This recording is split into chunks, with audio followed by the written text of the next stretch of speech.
How's it going, everyone? The PlayStation Store is running its mid-year sale right now, and I think there's a lot of good deals. Gonna be highlighting the deals under $20 in this video, and, you know, typically we try to stay in the 5 to 10 range, but when you go under 20, or when you rather raise the price ceiling to 20, a lot of interesting games on sale, and a lot of great games, to be perfectly honest, on sale.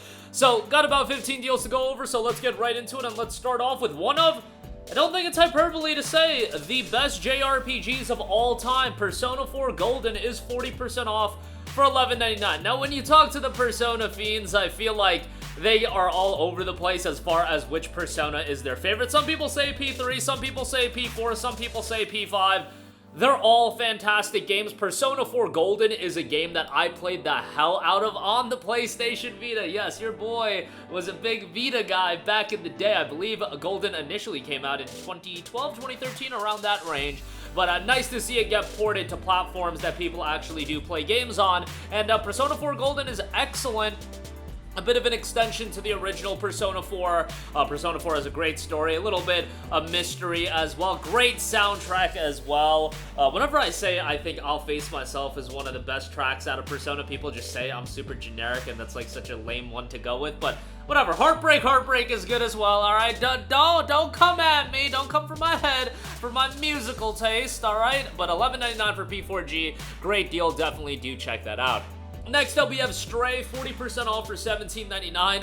Now, this game came out 2 years ago, and it would be nice to see it at a deeper discount, but I think we're just gonna have to settle with the fact that Stray is really going to retain its price point, but for $18, I think it's a damn good deal. From an atmosphere standpoint, it's great. The visuals are excellent. Very much shorter in length, but you know what you're getting yourself into. It's not a super action-heavy game or anything like that. More so relies on the atmosphere, the visuals, the tone of the game, and those elements are done really strongly. I think a lot of you guys played this game back in the day when it got added to PlayStation Plus Extra right out the gate. It was actually like the first major addition with the Plus Extra rebrand. For $18, I think Stray is a decent pickup. Would I like to see it cheaper? Absolutely. I'd like to see it at $7.99 rather than $17.99, but we can't get everything that we want. Next up, we got 13 Sentinels, Aegis Rim, 75% off for $14.99. The game is available on Plus Extra, but damn it, 13 Sentinels is so good that it should be in your library. Vanillaware is a studio that I constantly rave about in terms of consistency. There are few at the level of one Vanillaware, and 13 Sentinels, while it employs a lot of the similar elements of Vanillaware titles, the excellent visuals, the soundtrack is great, and the aesthetics is very much Vanillaware prototype. However, 13 Sentinels employed a different gameplay and had more focus on the narrative, and that narrative is incredibly compelling. It's a time traveling narrative, which is so difficult to nail. Time travel narratives are always one that, you know, with a incorrect pull of the narrative thread, it could completely fall apart. 13 Sentinels is incredibly cohesive. Is it a little bit confusing at first? Yes, but it comes together so well, and for $14.99, I think it's a great pickup. Lengthy game as well. I wasn't crazy about the actual combat, the RTS style gameplay. Not my cup of tea, but narratively, soundtrack-wise, 13 Sentinels is tremendous, and I highly recommend it. Next up, we got Spyro Reignited Trilogy, 65% off for $13.99. I mean, it's the original 3 Spyro games. Spyro is going to be the franchise over Crash Bandicoot for me that tugs at the nostalgic heartstrings. I just thought Spyro was absolutely fantastic. And again, when I got my first console, PlayStation 1, your boy got Mega Man X4 and he got Spyro 2 Ripto's Rage. Like, that's why Mega Man constantly gets promoted on this channel. That's why Spyro, even though we don't get that many games, gets promoted on this channel. Reignited Trilogy is a damn good collection. Visual upgrade is quite nice, and for $14, great pickup there. Next up, we have Hades, 50% off for $12.49. Obviously, there's a lot of attention around Hades 2 at this point. Hades 2 is currently in early access on Steam. If you want to pick it up on Steam, go for it. And Hades is a game that is generally incredibly well received. I haven't sunk as much time into it as all my boys have that are super into this game, but $12.49 is still a great pickup. Great visual style. Gameplay is super addictive. And before I really get into Hades 2, I do want to sink more time into Hades 1, but for $12.50, great pickup there. Next up, we got Tales of Arise, 63% off for $14.79. Really, if you want to get into Tales of as a franchise, Tales of Arise is the game that I recommend. Is it my favorite Tales of game? No, I prefer Tales of Abyss, I prefer Tales of Vesperia. However, those games are from the mid to late 2000s, and Tales of Arise is, you know, a game that just came out in 2021. Visuals are a little bit of a step up, to say the least. Gameplay is quite good, and narratively, I do think it's solid. I don't think the cast of characters is as strong as an Abyss or a Vesperia. Main character isn't, you know, the most compelling character in the world, in my opinion, but overall the game is quite good, and for $14.79 I do think it's a solid pickup.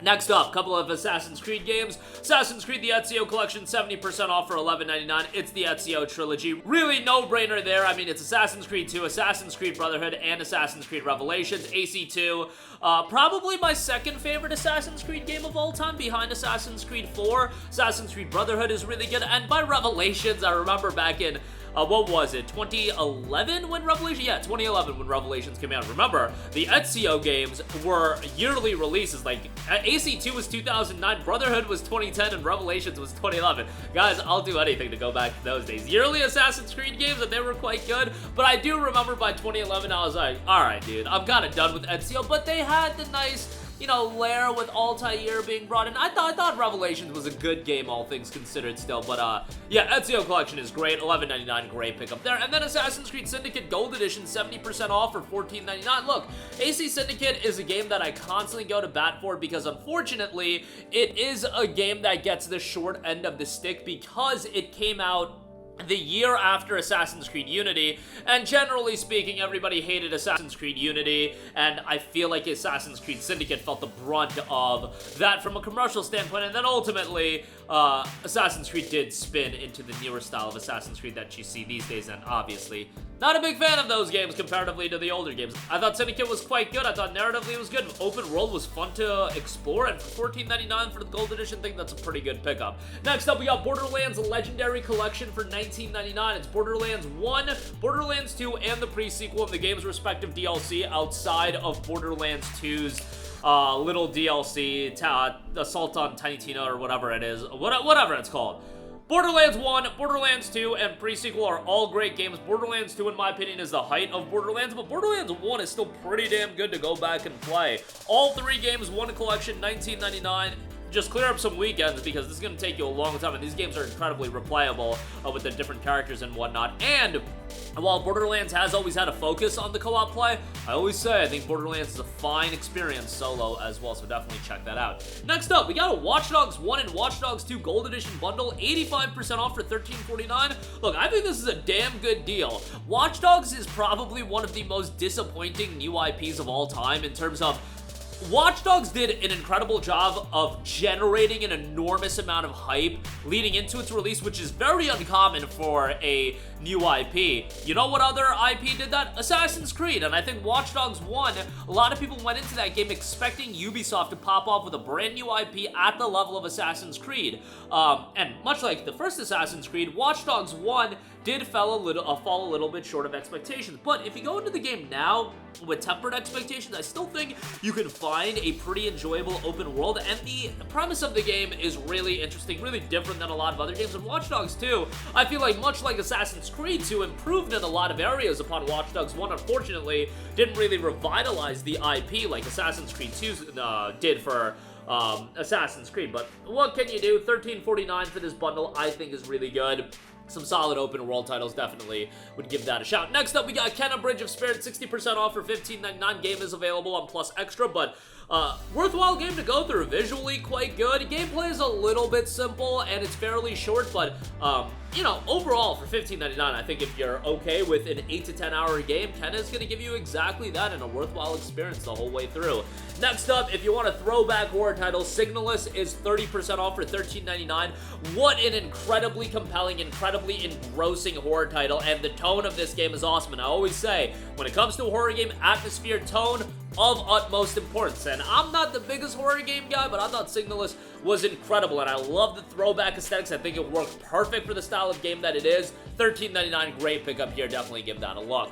Next up, we got Danganronpa 1 and 2 Reload, 60% off for $15.99. This used to go on sale for $7.99. Now it seems like $15.99 is the lowest you can get it for. But you know what? Danganronpa 1 and 2 are absolutely awesome visual novels, and really the first visual novels that I ever played I remember listening to a podcast and they would just rave about Danganronpa 1, and I ultimately got the game on the PlayStation Vita, didn't know what to expect, and what I got was an absolutely awesome time, incredibly gripping. Give Danganronpa 1 45 minutes and they'll hit you with like crazy things right off the rip. At least, you know, 45 minutes of a 20-25 hour story, that's only scratching the surface, and you get hit with crazy stuff right off the rip and does a good job hooking you. And you know, Danganronpa 2 I think is even better than Danganronpa 1. Danganronpa 3 is on sale as well. That's $15.99 just for Danganronpa 3, but obviously play the game sequentially. $16 for 1 and 2 I think is great. Definitely pick that up. Next up, we got Soul Hackers 2 Digital Deluxe Edition, 75% off for $17.49. Now, this does include the bonus story arc, The Lost Numbers. I really enjoyed Soul Hackers 2. The game absolutely has its shortcomings. Some of the dungeon design is not the best, but soundtrack is phenomenal. The boss battle theme in this game is so great, and just thinking about the boss battle theme right now makes me want to replay this game, but probably not a great idea to jump into a 40-hour JRPG or a 50-hour JRPG, depending on your pacing of the game, while I have the games to play that I do right now. But the game is great, great main character, great rest of the cast as well, but Ringo really the star of the entire cast. But yeah, $17.49 for Soul Hackers 2, and the Digital Deluxe as well I think is quite good. Lastly, if you're into Metroidvanias and you want a game with a darker tone, Ender Lilies Quietus of the Night is 58% off for $10.49. Really well-received Metroidvania, and this game does have a sequel in early access right now, but Ender Lilies Quietus of the Night was a really well-designed game, visually incredible from its darker aesthetic, and for $10.49 I think it's a solid pickup and would